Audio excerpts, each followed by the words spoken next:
একটা উপোসের দিনে কিন্তু এরকম ফ্রুটস দিয়ে আর মোটা দানার সাবু কিংবা ছোটো দানার সাবু দিয়ে একটা ডেজার্ট তৈরি করলে কেমন হয় বলুন তো? অসাধারণ হবে।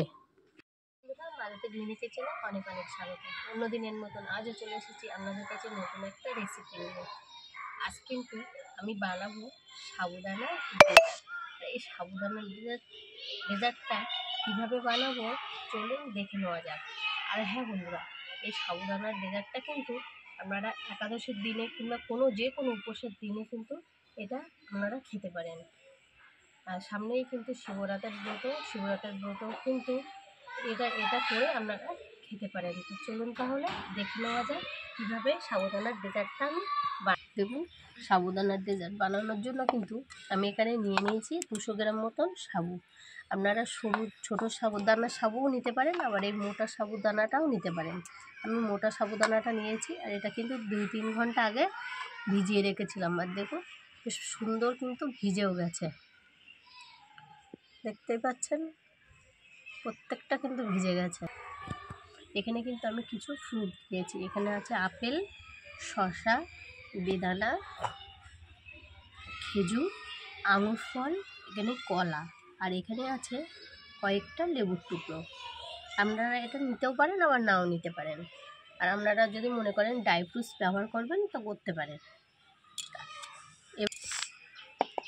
আমি কিন্তু এই সাবুদানাগুলো একটু সেদ্ধ করে নিয়ে আসবো, হালকা করে একটু সেদ্ধ করে নিয়ে আসবো। তা চলুন এটা একটু সেদ্ধ করে নেওয়া যাক। সাবুদানাটা কিন্তু আমি একটু গরম জল করে নিয়ে কিন্তু তাতে দিয়ে দিলাম। আর খুব বেশি ফোটাতে যাবেন না, মিনিট 2 ফোটালেই কিন্তু চলবে।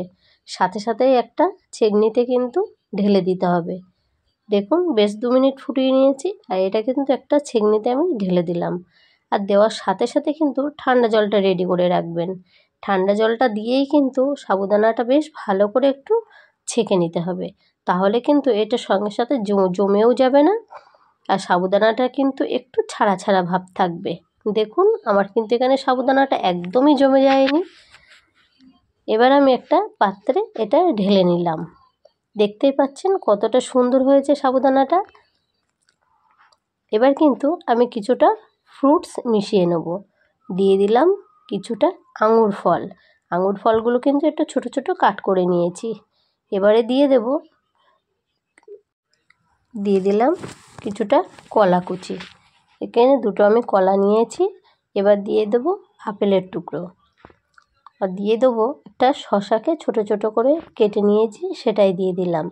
আর দিয়ে দেবো কয়েকটা খেজুর, দেখুন কয়েকটা দিয়ে দিলাম লেবুর টুকরো। আর দিয়ে দেবো একটা বেদানাটাকে ছাড়িয়ে রেখেছি, সেটাকেই দিয়ে দিলাম। দেখুন ফ্রুটগুলো কিন্তু সবকটাই আমার দেওয়া হয়ে গেছে। এবার এখানে আমি দুধ জাল করে রেখে ঠান্ডা করে নিয়েছি। এবার কিন্তু সেটাকেই ঢেলে দিলাম।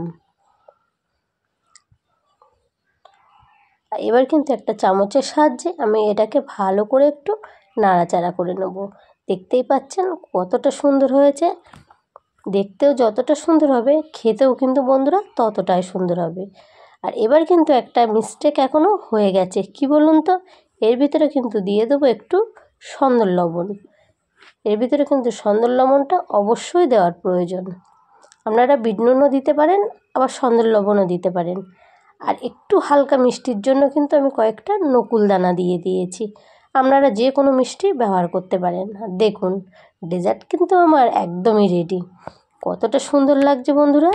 আপনারাও এরকম বাড়িতে বানিয়ে নিন, আর উপোসের দিনে জমজমাটভাবে এটা খেতে থাকুন। ভালো লাগলে লাইক, কমেন্ট, শেয়ার ও সাবস্ক্রাইব করতে ভুলবেন না। প্লিজ লাইক, কমেন্ট, শেয়ার ও সাবস্ক্রাইব করে দেবেন, পাশে থাকবেন। পাশে থাকা বেল আইকনটিটা প্রেস করে দেবেন, তাহলে নোটিফিকেশন ছাড়ার সাথে সাথে আপনাদের কাছে গিয়ে আগে পৌঁছায়। দেখুন ডেজার্ট কিন্তু একদমই আমার রেডি। তো আপনারা 1 ঘন্টা যদি ফ্রিজে রেখে খেতে পারেন, এটা কিন্তু আরও বেশি ভালো হবে। সব মিলেমিশে কিন্তু দারুণ একটা ডেজার্ট তৈরি হয়ে গেল। আপনারাও ঠিক এমনভাবে বাড়িতে বানিয়ে নিয়ে খেতে পারেন। সবাই ভালো থাকবেন, সুস্থ থাকবেন। আজকের মতো রেসিপি এই পর্যন্ত।